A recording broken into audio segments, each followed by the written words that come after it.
m'appelle Mathieu Vaillant, je suis conseiller formateur à l'École des entrepreneurs spécialisée en marketing numérique. Donc j'accompagne quotidiennement nos entrepreneurs sur toutes les questions du marketing numérique, que ce soit l'analyse de données ou bien encore comment créer son site web. Avant d'être à l'école, j'ai aussi été artisan avec ma conjointe qui était passionnée d'origami. Puis pendant plusieurs années, on a eu notre entreprise d'artisanat justement autour du papier japonais et de l'origami.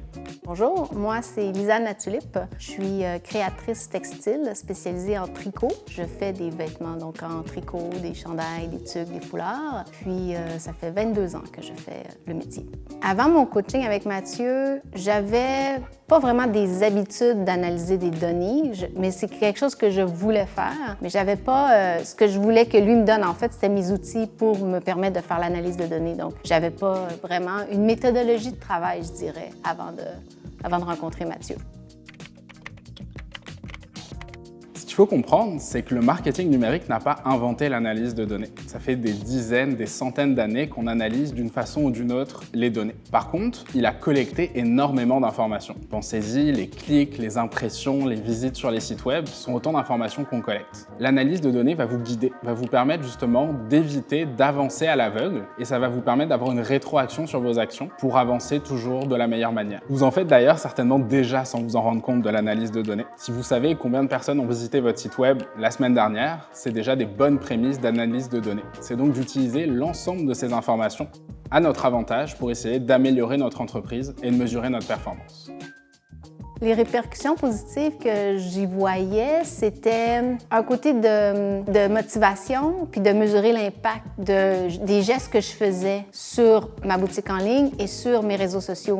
C'est comme on fait les choses, mais on ne sait pas est-ce qu'on les fait bien, est-ce que c'est dans la bonne direction je m'en vais, mais ce que je fais, ça sert à quoi vraiment?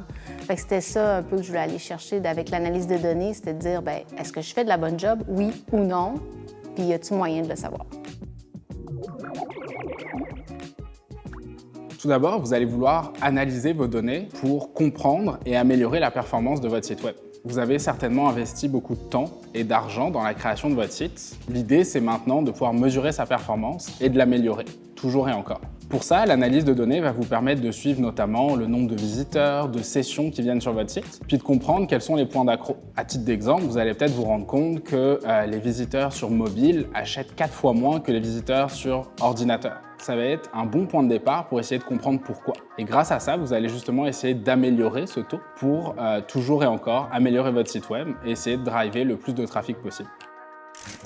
Deuxième raison d'analyser ces données, c'est de faire des économies en priorisant vos actions. Grâce à l'analyse de données, vous allez rapidement pouvoir savoir quelle campagne, quelle source de trafic est la plus efficace pour votre site internet. Par exemple, vous allez pouvoir voir si la campagne Facebook que vous faites en ce moment rapporte plus que l'article de blog que vous avez rédigé ou l'action que vous faites avec un influenceur. L'analyse de données va donc vous permettre de calculer votre ROI. Le ROI, vous avez certainement déjà entendu ce terme, c'est le retour sur investissement. Pour chaque dollar que vous investissez en publicité, combien de ventes ça génère? Mais vous allez pouvoir le calculer pour chaque canal, chaque campagne, et ainsi pouvoir comparer les performances entre vos campagnes. C'est vraiment l'une des métriques les plus importantes quand on parle d'analyse de données et de publicité. Et grâce à ça, vous allez pouvoir très rapidement ajuster vos budgets et couper les campagnes qui ne sont pas assez rentables pour votre entreprise pour réallouer les budgets sur les plus rentables.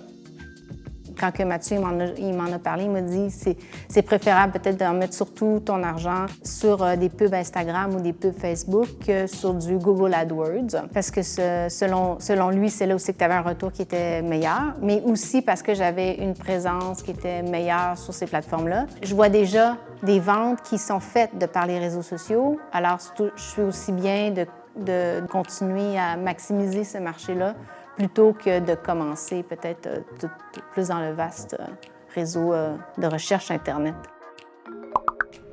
Troisième raison d'analyser ces données, c'est vraiment de comprendre le comportement des internautes. Vous allez pouvoir, avec précision, identifier les pages par lesquelles les internautes rentrent sur votre site, les pages sur lesquelles les internautes quittent votre site, ou encore les nombreux pain points qu'ils peuvent rencontrer durant leur navigation.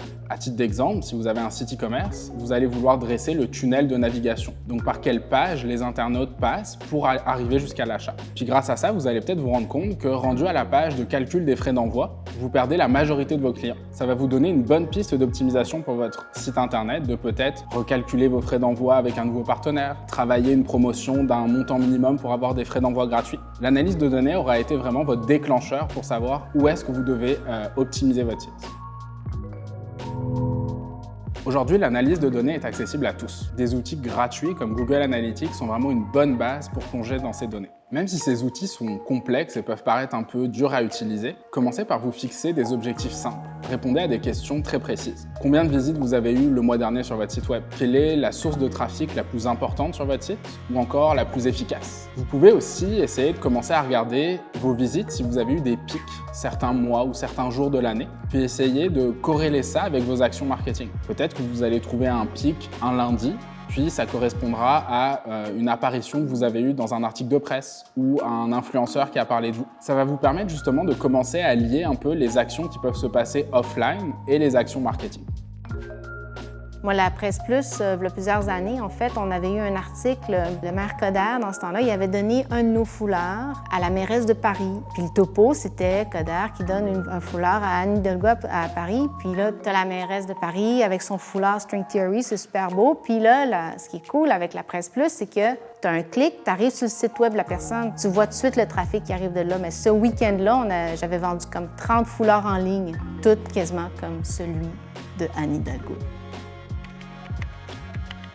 Par où commencer pour analyser ces données? Google Analytics est un outil gratuit qui permet quand même de faire une grande partie du travail. Dès que vous lancez un site internet, vous installez automatiquement Google Analytics. Pourquoi? Parce que les données ne sont pas rétroactives. Si vous installez Google Analytics 6 mois après le lancement de votre site web, vous aurez perdu 6 mois de données et de comparables. Donc très important, dès que vous lancez votre site internet, vous l'installez, même si vous ne le regardez pas tout de suite. Par la suite, vous allez définir des objectifs. Il y a deux grands types d'objectifs possibles pour votre site internet. Les objectifs macro, qui sont le but principal de la visite sur votre site, et les objectifs micro, qui sont des plus petits sous-objectifs. Donc l'objectif macro, c'est l'endroit le plus avancé où les personnes vont pouvoir se rendre sur votre site internet. Vous allez aussi définir des objectifs micro. Pourquoi des objectifs micro? Parce que ça va vous aider à qualifier votre trafic.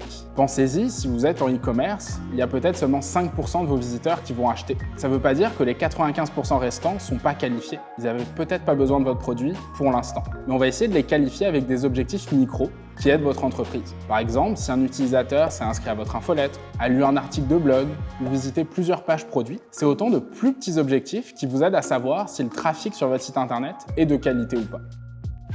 Un objectif en termes de pourcentage ou tout ça, j'ai pas assez de connaissances pour me dire je veux me rendre à tel pourcentage parce que pour moi, il veut rien dire le pourcentage. T'sais. Si je pense, mettons, à Instagram, où c'est que l'objectif que tu peux dire, je voudrais atteindre plus de followers, d'avoir une communauté un peu plus grande. OK, là, je veux me rendre à 1850. Là, je veux me rendre à 1900. T'sais. Fait que là, c'est un peu ton objectif de dire éventuellement, je vais me rendre, mais c'est comme des affaires qui sont comme longs. Là. En termes de nombre de commandes, ou de nombre de followers. Je trouve que les objectifs sont plus faciles pour moi à quantifier puis à réaliser, de dire je veux acquérir plus de ci ou de ça, qu'un objectif qui serait en pourcentage. Pour moi, le pourcentage est plus difficile à concevoir puis à atteindre, disons.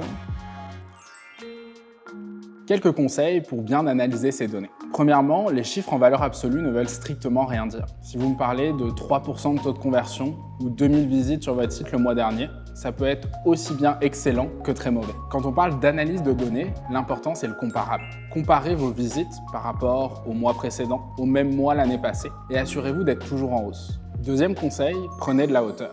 Les outils d'analyse de données collectent énormément d'informations et il est facile de s'y perdre. Je vous conseille de choisir 2, 3, 4 métriques importantes que vous allez suivre mensuellement. Ça pourrait être les sessions, le taux de conversion, puis le nombre de transactions ou de formulaires que vous avez reçus. Puis vous allez les mettre dans un petit tableau que vous allez suivre mensuellement. Ça vous permettra justement de prendre de la hauteur sur vos données. Après, vous serez capable, au besoin, de descendre dans des données plus micro, comme par exemple des sources de trafic. Mais avant de sauter dans ces données-là, pensez vraiment à regarder la forêt de vos données, donc mois par mois, comment évoluent vos principales métriques, comme les sessions, les transactions ou encore votre taux de conversion. Dernier conseil, créez-vous une routine.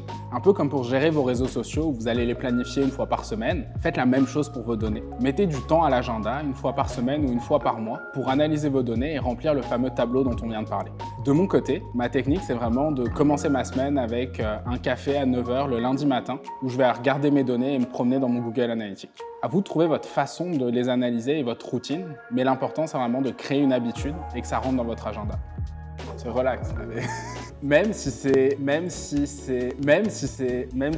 outils... Tu vas peut-être te faire. C'est toi qui radote. Hey, qu'est-ce que tu veux, ma petite danse sucrée, hein?